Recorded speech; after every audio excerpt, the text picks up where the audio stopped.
Hello there, this is the news on NTA International. Remember, you can view this news on Vision TV 24/7 and the other various social media platforms as displayed on your screen. I'm Lami Ali. Courage Ogiriahi is the sign language interpreter, and these are the headlines. Federal government collaborates with UNESCO and other key players towards addressing gender inequality in education across the country. United Nations canvasses the need for Israel and Iran to step back from the brink and show maximum restraints. Top diplomats and aid groups in Paris drum up humanitarian support for Sudan.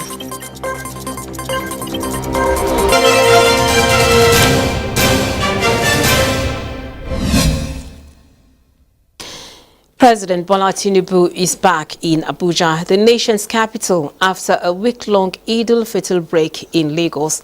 On arrival in Abuja, President Tinubu was received by a delegation which included his Chief of Staff, Femi Gbajabiamila.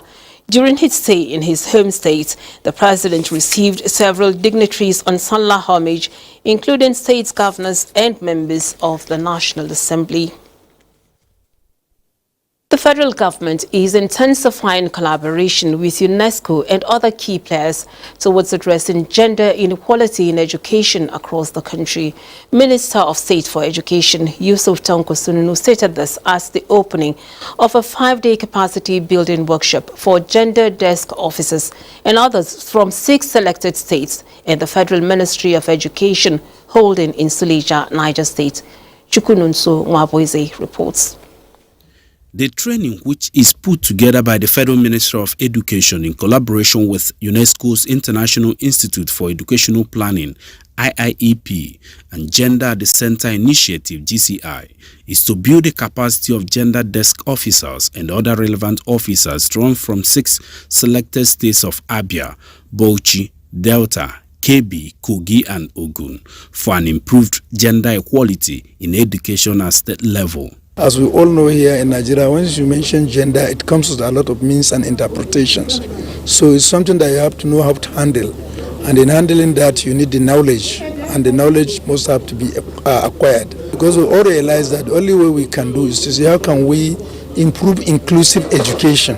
As of today, education is most skewed toward a male child. And there is need also to improve on the enrollment of a girl child in education. UNESCO, actually gender is a priority, is one of the global priority with Africa, and it's natural that we accompany the member states to ensure how they will track, how they will ensure that gender be maintained in all the plans, and particularly in the education sector. We are here to accompany states as they seek to understand the different gender inequalities and disparities and dimensions within their own context, and then for them to develop their own solutions to solving those challenges. With the theme, Gender Responsive Educational Planning and Gender Equality, these participants are expected at the end of the workshop to put into use the knowledge and skills garnered to enhance gender balancing across different stages of education in Nigeria. Chukunonso Mwaboize, NTA News. Now, emergency health experts from across West Africa are brainstorming in Abuja to address increasing cases of public health challenges in the region, drawing experience from the outbreak of Ebola and COVID-19. Nigeria is leading other countries in the region to develop mechanisms to tackle emerging health challenges to minimize devastating effects. David Irie reports. West Africa and indeed other regions have continued to experience outbreaks of diseases, thereby creating emergency health challenges for professionals, some of who have lost their lives trying to save others. These experts, selected from emergency health agencies in West Africa, are cross-pollinating ideas and updating data with the aim of adopting contemporary methods for the management of emergency health challenges in the region. It's a factor of climate change, population growth, things that we haven't experienced in such in such a way before. So I don't want to discredit that we're not doing enough, but I do think we need to be doing more given all these external factors that are playing into the outbreaks that we're experiencing right now. We are comfortable to the best of what we've been able to invest in. West Africa, as you have seen in Nigeria, is also massively undergoing a significant loss of healthcare workers who are also moving to greener pastures. And things are becoming more complex because while we initially traditionally would only have focused on infectious diseases, now you have climate change also impacting. We may not have focused on it before, but they actually are causing much more impact with the way some of these infectious diseases tend to affect us. If you don't manage an emergency situation, what it will happen, it will go a long way to affect the economy. Now, if the money is released or whatever resources you need is given to you and you are not able to function, then it comes back to you. Various experts across the world are expected to make presentations at the program organized by the Public Health Emergency Preparedness, Response and Recovery in partnership with the Center for Disease Control. In Abuja, David Ire, NTA News. A year-long farming war in Sudan has devastated the country and pushed its people to the brink of famine. Top diplomats and aid groups are meeting in Paris to drum up humanitarian support for the northeastern African nation to prevent further collapse and misery. Haman Jabani reports. Sudan descended into conflict in April last year when summoning tension between the military and the paramilitary rapid support forces exploded into open fighting in the capital Khartoum and elsewhere across the country. Members of the Sudanese civil society and local NGOs will be involved in the Paris meeting, but neither the Sudanese army nor its rival, the RSF, will be represented. The UN humanitarian campaign needs some $2.7 billion this year to get food, Medicare, and other supplies to 21 million people in Sudan, nearly half its population of 51 million. So far, funders have given only $147 million, about 5%, according to the UN's humanitarian office. French foreign minister said the aim of the conference is to mobilize humanitarian funds to help Sudanese people who have been victims of both a terrible war and alleged international indifference. The European Union said the 27-member bloc seeks to ensure that Sudan is not forgotten as war in Gaza and Ukraine dominated international space. Sudan is in a state of collapse. The country has turned into one of the worst humanitarian disasters ever on the African continent. Grave violations of international humanitarian law continue unabated. As EU Commissioner for Humanitarian Aid, I am strongly convinced that it is our duty not to look away. France, Germany, and the European Union are determined to act. But to achieve any meaningful change, the entire international community must act together and must act now. On the one hand, by pledging more humanitarian funding, the European Commission will announce its contribution for the year 2024 in the amount of almost 355 million euros.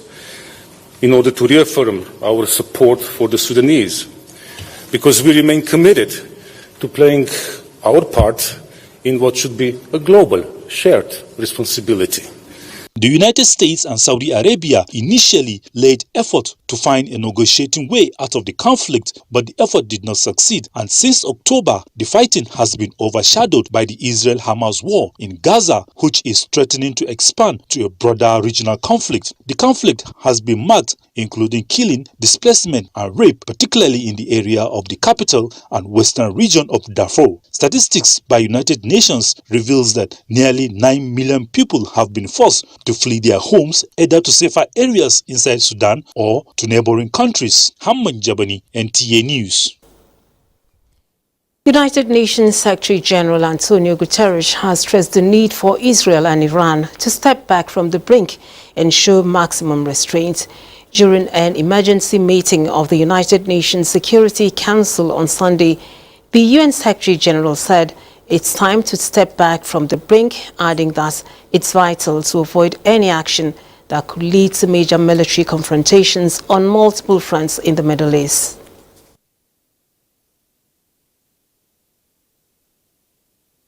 The Middle East is on the brink.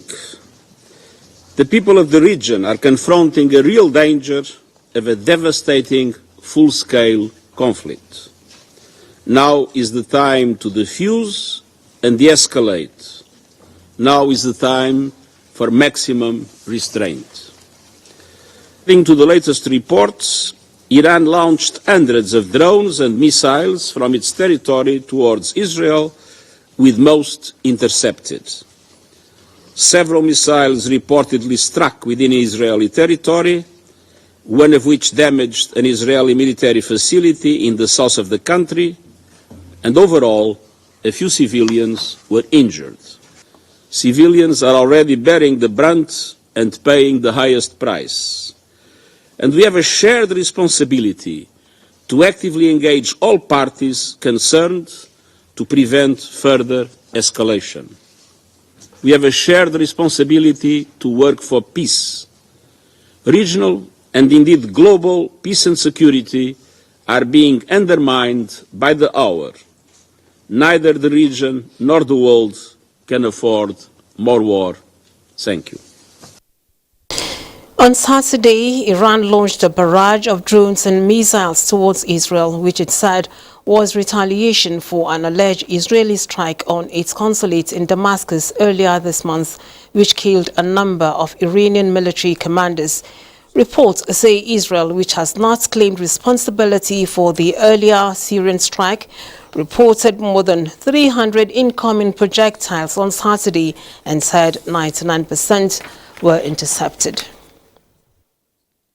Cameroon has opened its long-awaited historic museum of the Bamoun Sultanate, shaped like a spider and a two-headed snake. Charles Alpha reports.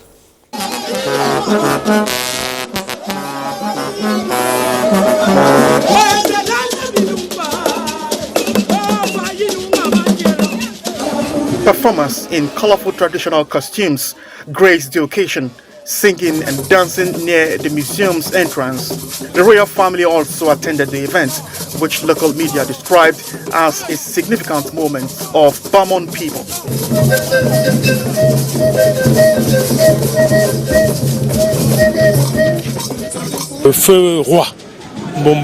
Prime Minister of Royal Courtyard, Abdul, explained, and I quote, "When you visit this museum, you will see that it traces the history of the Bamoun people from the Charani descendants to King Mbombo Njoya. So it is a pictorial reading of all our descendants, and it is very important if you really want to know your story. You have to know where you come from before you can master where you are going." End of quote. The construction of the museum was launched in 2013 and took 10 years to be completed. It includes 12,500 pieces from the Bamoun kingdom, including weapons, pipes, and musical instruments. The museum's design also pays tribute to Bamoun's cultural heritage by using traditional symbols in the design, including a double-headed snake, a spider, and a double-mounted gong. The snake signifies the power of the kings. The spider is about diligence and ingenuity, and the double-mounted gong represents patriotism and unity.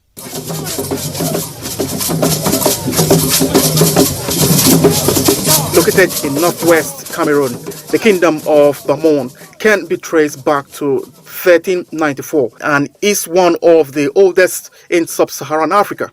Its current ruler is the 20th Sultan of Bamoun, Nabil Bombo Njoya, who succeeded the throne after his father, the previous Sultan, died in 2021.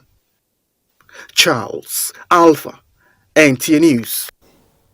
Now, away from culture, a forest fire that started abnormally hot temperatures has burnt through more than 500 hectares of land in eastern Spain and forced 180 people to flee their homes. Again, Charles Alpha brings us the details. Officials said Monday the fire began on Sunday near Tarbena in the Valencia region as temperatures reached 30 degrees Celsius, which is unusually high for the season. Heat, wind, and low humidity fueled the blaze, which media reports said may have started with an agricultural fire.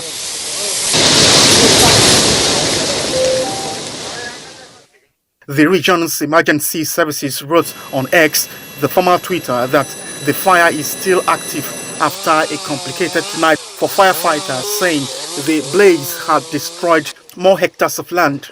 The central government representatives in Valencia said around 180 people have been evacuated from the two worst hit areas, Pilar Benabe.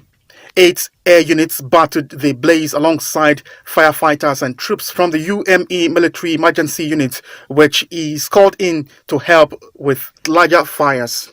According to the AMET, National Weather Service, temperatures rose above 30 degrees in more than 65 areas across Spain on Saturday, including places as far north as the Pyrenees, Galicia, and the Castile-Leon region.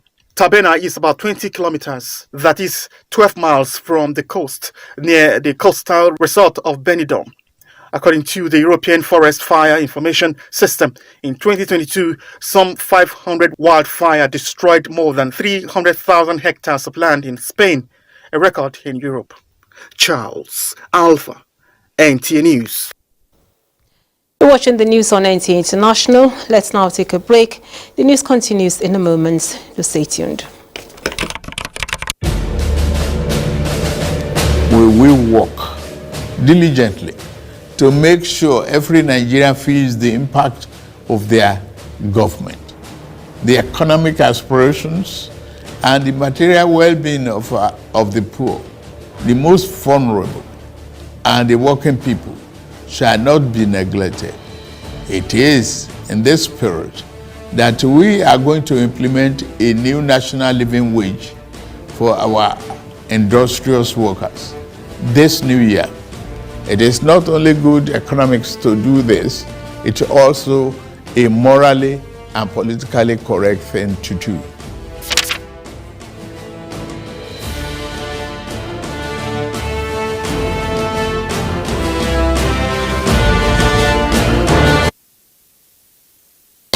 Welcome back. Minister of Finance Wale Edun approves the introduction of an electronic monitoring and evaluation framework towards reducing tax expenditures due to the granting of import duty exemption certificates. This includes the establishment of an automated system that enables the ministry to effectively measure the impact of customs duty exemptions granted to various entities. The system is designed to provide a framework to checkmate and restrict ineligible applicants, enforce compliance to fiscal policies, and provide an impact analysis of tax incentives on the economy. The initiative is expected to further eliminate the misuse of tax expenditures, support the delivery of economic outcomes from fiscal incentives, and strengthen the direct measurements of the impact of tax incentives on the economy. Now, survey has shown that data transportability of genetically modified products within the AU and ECOWAS regions will not only boost food sufficiency, but eliminate redundancies in local testing required to enhance a robust biosafety practice for the protection of human health of the environment. Key players from National Biosafety Management Agency in Nigeria, experts from Ghana and the Audani Part in Abuja underscored the importance of understanding the barriers and potential enablers of biosafety data sharing, especially from confined field trials, for regulatory decision-making, bearing in mind the opportunities and challenges. Ghana has been able to carry out confined field trials on a crop, then the data and all that they use, we can equally see if we can use it here in Nigeria, so as to reduce time wastage, so that crops can be grown and we can help to address things like food insecurity. You know cowpea, the one we call beans, you know that there is no single one of them is resistant to that pod borer. You see holes once you buy beans. Right from production, you're able to solve that through agricultural biotechnology. The other one I'll tell you is the drought-tolerant maize. We have now blight-resistant potato. Data transportability is a safety and economic enabler for the development of our national system. Not just promoting our economy, but to ensure that our food system, the environment is protected. National Biosafety Management Agency recognizes the critical role that data plays in modern biosafety management, risk assessments, and believes this meeting will serve as a platform for robust discussions, knowledge sharing, and collaboration among key stakeholders to enhance the transportability of data while upholding the highest standards of biosafety and security. The Transmission Company of Nigeria, TCN, says it has fully restored the national grid following a fire incident at the Afam power generating station, which caused a partial disturbance of the grid. In a statement, TCN states that in the early hours of today, a fire erupted at the Afam 5 330 kV bus bar coupler, leading to the tripping of units at Afam 3 and Afam 6. This resulted in a sudden loss of generation, destabilizing the grid and causing a partial collapse. During the incident, the Bam power plant was isolated from the grid and was supplying parts of Port Harcourt region, thereby minimizing the effects of the system disturbance. TCN confirms that the affected section of the grid has been fully restored and stabilized. TCN reaffirms its commitment to enhancing the resilience and reliability of the national grid and pledges to continue investing in measures aimed at strengthening the grid infrastructure.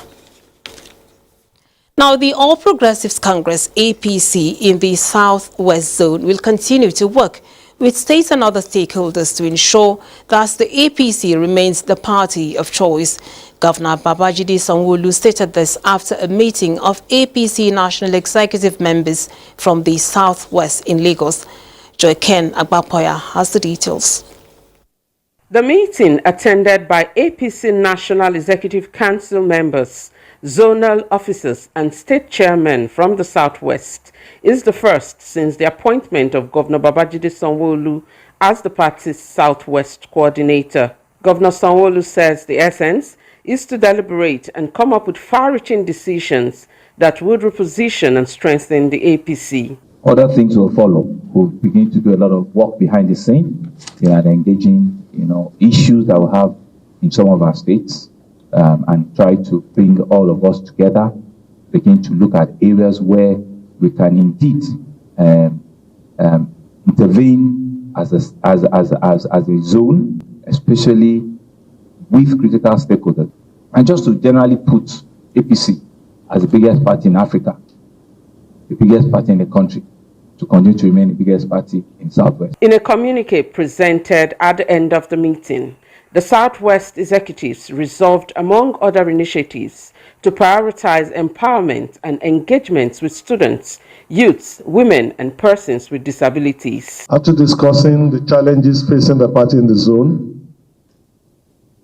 this meeting resolved to immediately set up a zonal office of the party in Ibadan, and also to immediately set up a liaison and operational office in Lagos.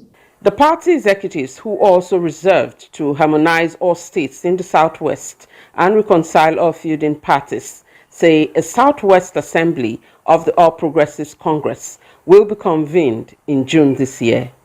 In Lagos, Joy Ken Agbapoya, NTA News.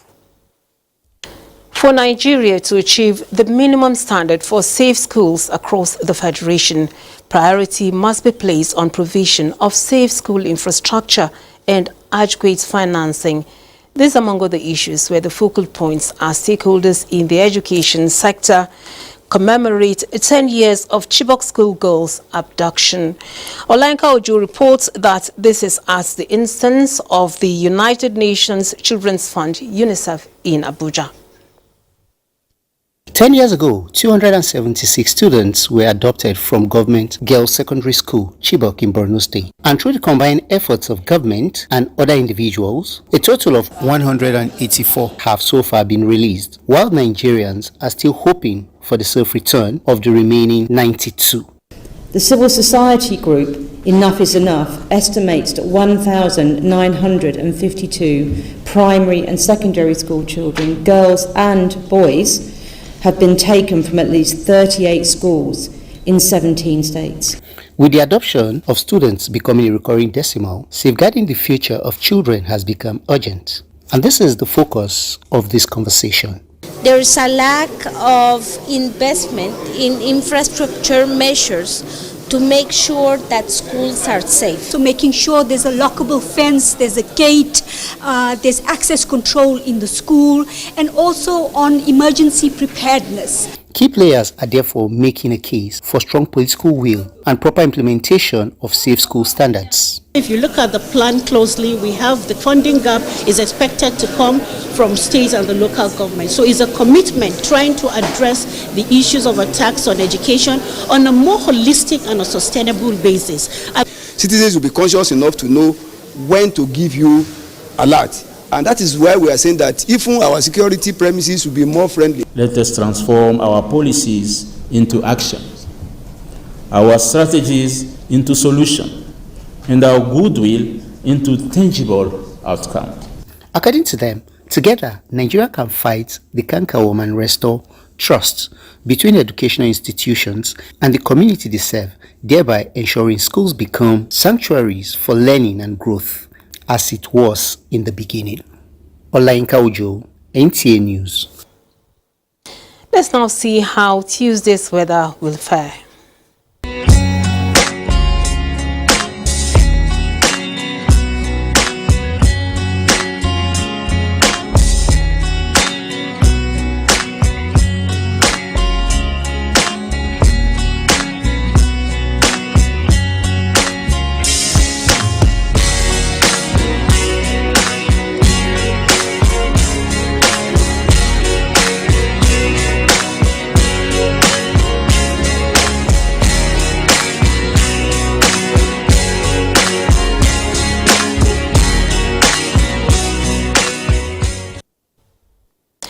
And that's the news at this time on NTA International. We thank you for being a part of it.